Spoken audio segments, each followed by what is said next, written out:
सच्चाई है कि सीमांचल इलाकों में घुसपैठी आ रहे हैं, बाहर के लोग बस रहे हैं, तो वहाँ के लोकल जो स्थानीय उनको लगता है कि जमीन दूसरे का मैं बेचवा दूंगा तो लाख करोड़ रुपया हमको मिल जाएगा। इस्लाम में वो ये नहीं समझ रहे कि देश का नुकसान हो रहा है, वो देख रहे हैं कि हमको पैसा मिल रहा है और हमारे समाज के लोग आ रहे हैं। ये कहीं न कहीं गलत विचारधारा है और इस कारण से समाज में विकृतियाँ पैदा होगी, समाज में असामाजिक तत्व पैदा होंगे और देश के ऊपर खतरा होगा। हिंदुस्तान के मुकाबले सीमांचल में जिस ढंग से आबादी का प्रतिशत बढ़ा है वह यहाँ की लोकल आबादी नहीं हो सकती है। वह जाहिर बात है कि वह बाहर से आई हुई आबादी है, क्यों नहीं तो किसी खासी जिलों में ही क्यों बढ़ेगा। यह बिल्कुल साफ बताता है कि घुसपैठ है और सरकार और कोर्ट ने खुद संज्ञान लिया। बातें अगर हैं तो मैं तो कल भी कहा था, आज भी कहता हूँ कि इन सरकारों को जो देश की गद्दी पर बैठे हों और अगर कोई विदेशी आकर ज़मीन खरीद रहा है और यहाँ बस रहा है तो ऐसी सरकारों को चूड़ियाँ पहन लेनी चाहिए। बॉर्डर के सिपाही क्या कर रहे हैं, इनका इंटेलिजेंस क्या कर रहा है, बजाते खुद ये सरकार में रजिस्ट्री इनका रजिस्ट्रार करता है, म्यूटेशन इनका सीओ करता है और उन्हीं के विभाग का करता है, तो कैसे खरीद रहे हैं।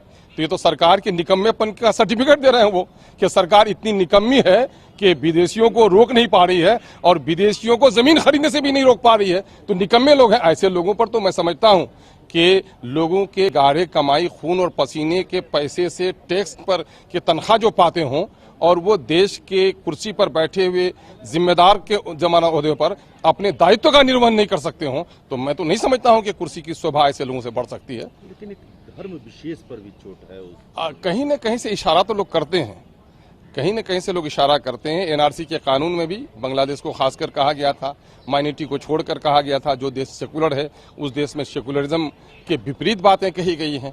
लेकिन सवाल ये पैदा होता है, मैं दावे के साथ कहता हूं कि सीमांचल में जितना सौहार्दपूर्ण वातावरण है, जो शांति है, वो बिहार तो क्या देश के किसी कोने में नहीं है। और हमारी शराफत ही लोगों को गाली देने का मौका दे रहा है। शायद हम अनपढ़ हैं, किसी को हमारी फिक्र नहीं है। पलायन कर रहे हैं लोग रोजगार से, किसी को फिक्र नहीं है। हमारी बेटियां जाकर दिल्ली और पंजाब में बिक रही हैं, किसी बेईमान को फिक्र नहीं है। हमारी बस्तियां नदियों में कट रही हैं, विलीन हो रही हैं, विस्थापितों को बसाने की किसी को फिक्र नहीं है। अगर गिरिराज जी जाते हैं तो उसको वहां पाकिस्तान नजर आता है। और राम सूरत जी, नाम तो बड़ा प्यारा है, लेकिन नाम राम का होने से नहीं होगा ना, मामला भी उनका करना होगा। काले कलोटे आदमी का नाम गोरे लाल लग दिया तो चमड़ी नहीं बदल जाती। डीएम ने भी एक पत्र लिखा है डीपीआरओ को, बजाते इंटीमेशन दिया है कि पता लगाने के लिए, रोक लगाने के लिए। भाई मैं कह रहा हूं कि ये तो जिम्मेदारी है ही, इनका रूटीन वर्क है। पुलिस के लोगों का, इंटेलिजेंस के लोगों का, बॉर्डर सिक्योरिटी फोर्स का, इनका तो रूटीन वर्क है कि घुसपैठियों को चिन्हित करें, वो करें। लेकिन इसने कहा लोगों से भी कि लोग शामिल हो जाएं इसमें और सख्त स्वभाव हो तो करें। दुश्मनी उतारने के लिए कोई भी किसी के पास कुछ भी करेंगे। और आसाम में तो यही कुछ हुआ था। लास्ट डे जो ऑब्जेक्शन था तो उसमें एक समूह विशेष के खिलाफ 2.5 से 3 लाख ऑब्जेक्शन दिए गए और उसमें बेशतर झूठे पाए गए। तो ये खाना जंगी और कहीं के वातावरण को प्रदूषित दूषित करने का इसको किसी को इजाजत नहीं मिलनी चाहिए। किशनगंज के लोग गरीब हैं, वहाँ हिंदू मुस्लिम सिख ईसाई मिलकर रहते हैं। देश में कितनी भी घटनाएं हुई हैं, लेकिन हमने अपने सौहार्द को आँच आने नहीं दिया है। यही वजह है कि सौहार्द के बिगाड़ने वालों को सीमांचल का यह सौहार्द पसंद नहीं आ रहा। शायद क्या आपको लगता है कि बांग्लादेशी आ रहे हैं तब ये सवाल उठ रहा है, या फिर मैं कह रहा हूं कि बांग्लादेशी अगर आते हैं तो बॉर्डर में बैठी हुई आर्मी जो फोर्स है, एसएसबी है, बीएसएफ है, गृह विभाग के लोग हैं, इंटेलिजेंस के लोग हैं, तो क्या किया इन लोगों ने? क्या इनको अपनी नौकरी पे रहने का और ऐसी सरकारों को गद्दी पे रहने का हक है जो बॉर्डर की हिफाजत नहीं कर सके?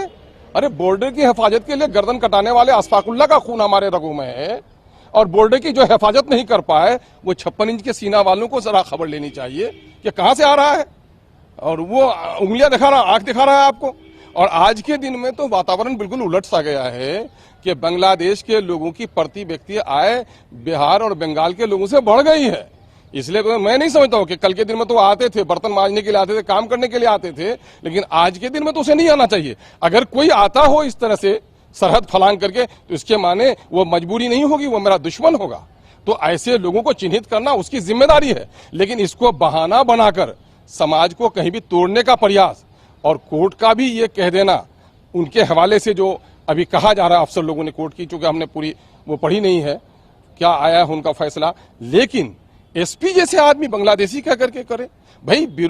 चाहे घुसपैठिया किसी भी मुल्क का हो, चीन और जापान की घुसपैठियों को बर्दाश्त करेंगे? चाइना के घुसपैठियों को बर्दाश्त करेंगे? मुमकिन है कि नेपाल के रास्ते चाइना का भी आदमी आ जाता हो, तो फिर आपने उसका नाम क्यों नहीं लिया?